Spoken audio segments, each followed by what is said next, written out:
This is the iPhone 15 Pro and this is a red Komodo, and I want to see, is it comparable in any way to put these three lenses next to a professional cinema camera.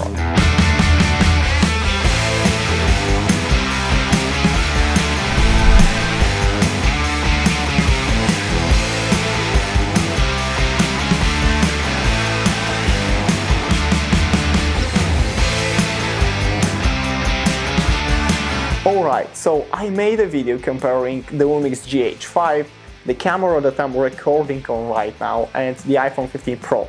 And right after I made it, the team I'm working with at Untold Films, we went on a little trip to Cornwall, England, to shoot a really exciting project. If it's ready, I'll probably link it somewhere here. And on this project, we were filming with a red Komodo, and having the 15 Pro in hand and shooting with a professional cinema camera, it was almost inevitable to not compare them both. Now, I wouldn't say that this video would be a really deep dive into the technical stuff. It would rather be an experience-based recap and a few thoughts of filming with a phone and filming with a cinema camera. And I know some may say, how could you compare a camera dedicated for making films, making Hollywood productions, with this tiny little thing? But seeing where the filmmaking is going nowadays with all the new tech that is coming out, all the new improvements, it's really incredible that something that we keep every day in our pockets could be compared with an instrument that is worth thousands and thousands of dollars. And to be able to put them side by side and see the difference is a thought that I wouldn't pass by so slightly. Right from the get-go, the main difference here is the size and the good stuff that comes with it and goes with it. You cannot compare the mobility feature of the phone. You can take it out of your pocket and shoot wherever you are. But with this phone, you're still able to make the shot you wanted and still have quite decent of quality. And the fact that you can record in Apple ProRes and in WOC, and after that color grade the clips in a really astonishing colors, is really the main feature that everybody is excited about. And on the other side, you have a cine camera that is quite a chunk of instrument. It's heavy, and in order to take the best out of it, you have to rig it. You have to put microphones on it, you have to put lenses, you have to put batteries, and quite often you're spending more time prepping the camera for the shot than actually taking the shot you need. So here for sure the iPhone takes the lead. But in the same time, having such a big of an instrument in your hands, it's not that bad. Actually, because of the ergonomics and how big it is, your motions, your movements with the camera are much more authentic and they have more real-world feeling to it. And having all the accessories to it, it's a struggle, but it also allows you to work with a crew.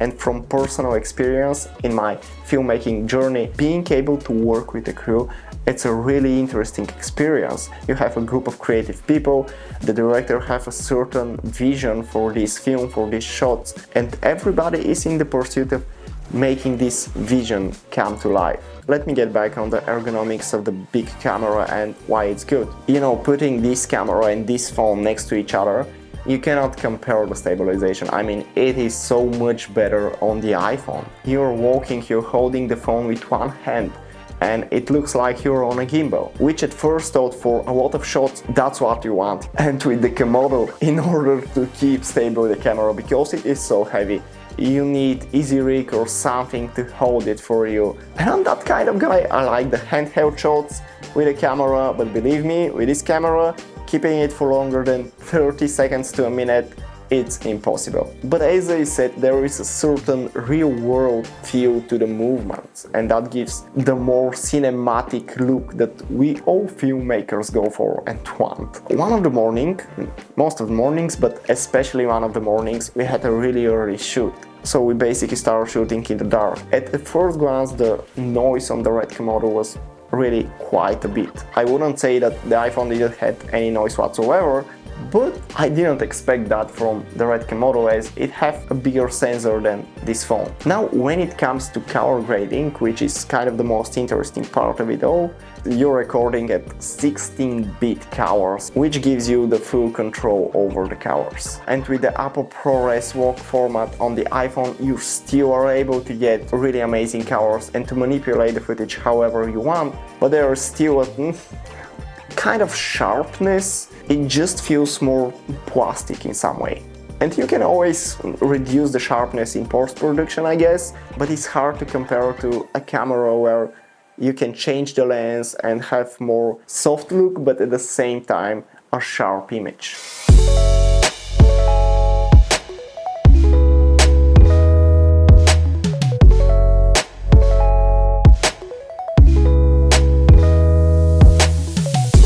In conclusion, I would say there are a lot of points that you can compare and a lot of stuff that is actually unmatchable between the two instruments. After all, they're two completely different instruments. One is dedicated to making films. You have the vision, you have the set, you have the lighting, you have the crew, and you want something that will make the perfect shot in the condition you're in.